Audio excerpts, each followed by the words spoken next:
नमस्कार, आप देख रहे हैं पीएसएन मीडिया। मैं प्रमोद कुमार सक्सेना।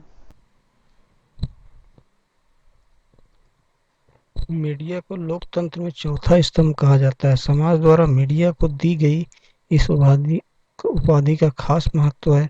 लेकिन मीडिया, फिर चाहे वह भारतीय हो या गैर भारतीय, लोकतंत्र का चौथा खंभा तभी कहा जा सकता है जब लोकतांत्रिक विविधतापूर्ण और सामाजिक रूप से संतुलित हो। यदि ऐसा नहीं होता है तो मीडिया पर सवाल उठते हैं और उसकी साख कम होती है। भारतीय मीडिया के संदर्भ में अगर बात करें तो सवाल और वजनदार होते जाते हैं। वजह यह है कि भारतीय मीडिया, खासकर हिंदी मीडिया, किसी राजतंत्र के पहरुए की तरह काम करने वाले एक खास वर्ग द्वारा संचालित है।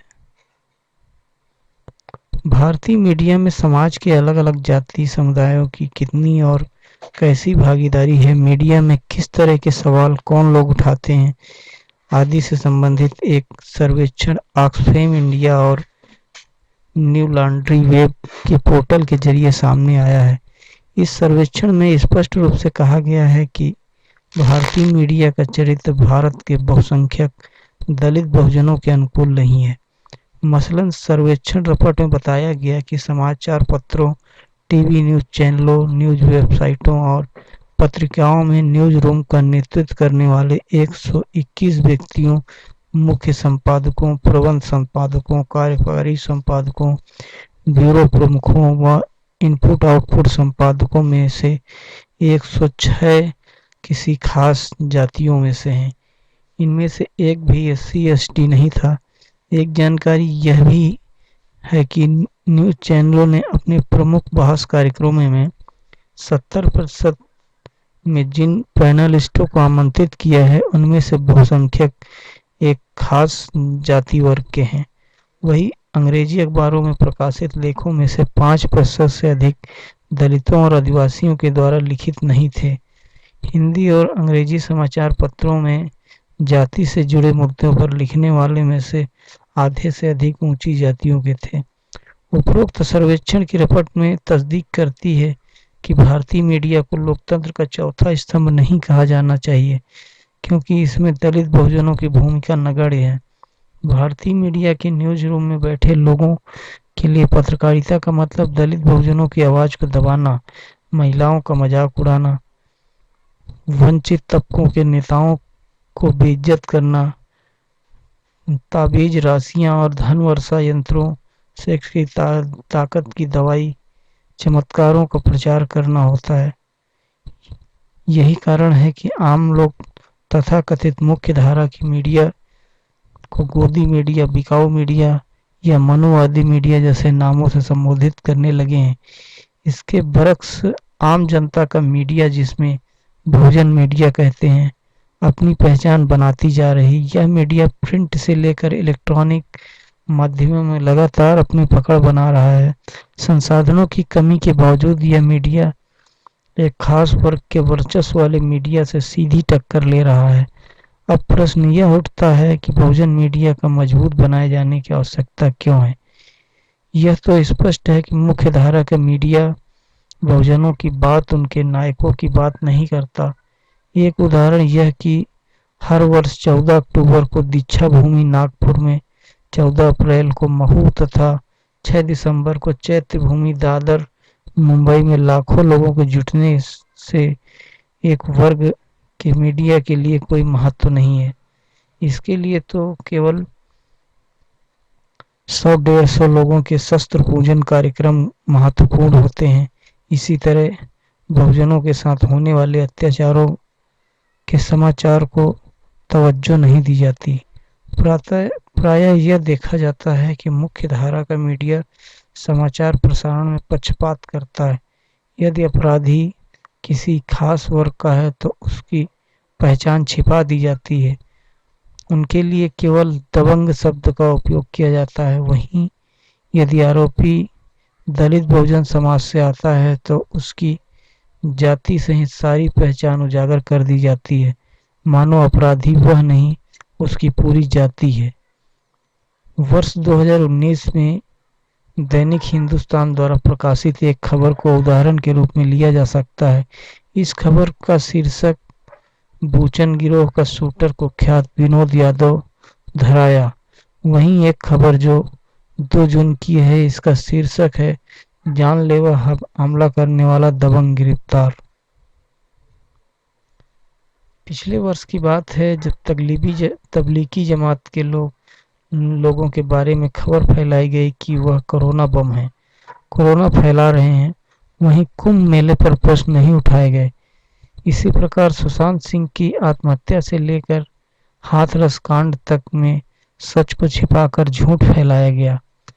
मुख्य धारा की मीडिया पत्रकारिता के बजाय किसी को नायक किसी को खलनायक बनाने में लगा रहता है। इसलिए महंगाई, बेरोजगारी, भूखमरी जैसे मुद्दों को छोड़कर पाकिस्तान, दक्षिण कोरिया, इजराइल पर समय खर्च करता है। इस बात को अन्ना हजारे, बाबा रामदेव, सुशांत आत्महत्या आदि प्रसंगों को जोड़कर यह समझा जा सकता है।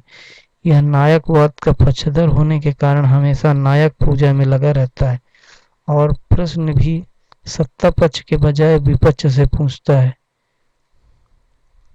यह मीडिया ऐसे समाचार लगातार प्रकाशित कर गैर जरूरी समाचार को भूख पैदा करती है जिसका कोई जन सरोकार नहीं होता।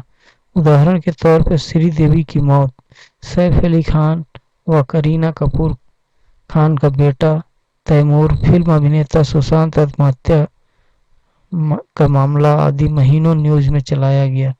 जाहिर तौर पर इसका मकसद था जरूरी खबरों को दरकिनार कर देना और गैर जरूरी खबरों की भूख को पैदा करना। एक खास वर्ग के मीडिया पर इतर बहुजन मीडिया अनेक समुदाय की पीड़ा, शोषण और तरक्की के अनुभव को समाज के सामने लाता है ताकि वह पीड़ितों की आवाज बन सके और उनके राजनीतिक, आर्थिक, शैक्षणिक विकास में सहायक बन सके। चूंकि भारत के बहुसंख्यक की आवाज को बनने की कोशिश कभी भी मुख्य धारा की मीडिया ने नहीं की, इसलिए जो खाली जगह है उसे भरने के लिए बहुजन मीडिया काम कर रहा है। वहीं मुख्य धारा के मीडिया के पक्षपातपूर्ण रवैये से उनकी साख पर सवाल उठाए जा रहे हैं। बहुजन मीडिया की संस्थाएं उनका जवाब है। चूंकि बहुजन मीडिया के पास खोने के लिए कुछ भी नहीं है, इसलिए वह व्यवस्था के सच को सामने लाती है। बहुजन मीडिया का प्रमुख उद्देश्य यह है कि वह अंधविश्वास मुक्त समाज बनाने के लिए प्रयास करे, विज्ञान सम्मत कार्यक्रम तैयार करे और अंधविश्वास का पर्दाफाश करे। मुख्य धारा के मीडिया में इससे हमेशा गुरेज किया है। एक उदाहरण कोरोना की दूसरी लहर के कारण देश में सामने आए हालात। यदि मुख्य धारा की मीडिया ने वैज्ञानिक दृष्टिकोण से और जन सरोकारों को प्रमुखता दी होती तो कोरोना की दूसरी लहर को लेकर देश में हालात दूसरे होते और सरकार की स्थिति को नजरअंदाज नहीं करती। तब होता यह है कि सरकार पिछले वर्ष ही स्वास्थ्य संरचनाओं का विकास करती, अस्पतालों में बिस्तरों की व्यवस्था करती, ऑक्सीजन का प्रबंध करती, वैक्सीन लगवाने की दिशा में काम करती, लेकिन ऐसा हुआ नहीं। यह स्थिति तब है जबकि संविधान में इस बात का उल्लेख किया गया है कि अंधविश्वास मुक्त भारत का निर्माण करने में देश की अपनी महत्वपूर्ण भूमिका निभाए। आज भारत के सभी वर्गों में परंपरा के नाम पर, संस्कृति के नाम पर, धर्म के नाम पर अंधविश्वास समाया हुआ है। इस कारण हमारा देश पिछड़ा हुआ है। अंधविश्वास से मुक्ति के लिए मुख्य धारा का मीडिया कोई काम नहीं करता है क्योंकि वह पूंजीवादियों के साथ खड़ा है। इसलिए बहुजन मीडिया की जिम्मेदारी बन जाती है कि वह अंधविश्वास मुक्त समाज के निर्माण में अपनी भूमिका अदा करे। बहरहाल उपरोक्त वे परिस्थितियां हैं जो तेजी से बदल रहे भारत में बहुजनों की मीडिया की आवश्यकता को सामने लाती हैं। इस दिशा में पहल किए जाने की आवश्यकता है। दलित बहुजन समाज के सक्षम लोग जो विज्ञापन दे सकते हैं, मुख्य धारा की मीडिया के बजाय बहुजन मीडिया के संस्थानों को विज्ञापन दें। अधिक से अधिक लेखन करें और प्रसार करें। वही यह मुख्य धारा के मीडिया संस्थानों के लिए चेतावनी भी है कि वह भारत की विविधता का सम्मान करे और बहुजनों को उपेक्षित न करे। यदि उसने अपने रवैये में बदलाव नहीं किया तो निश्चित तौर पर उसकी साख में गुणोत्तर कमी आएगी।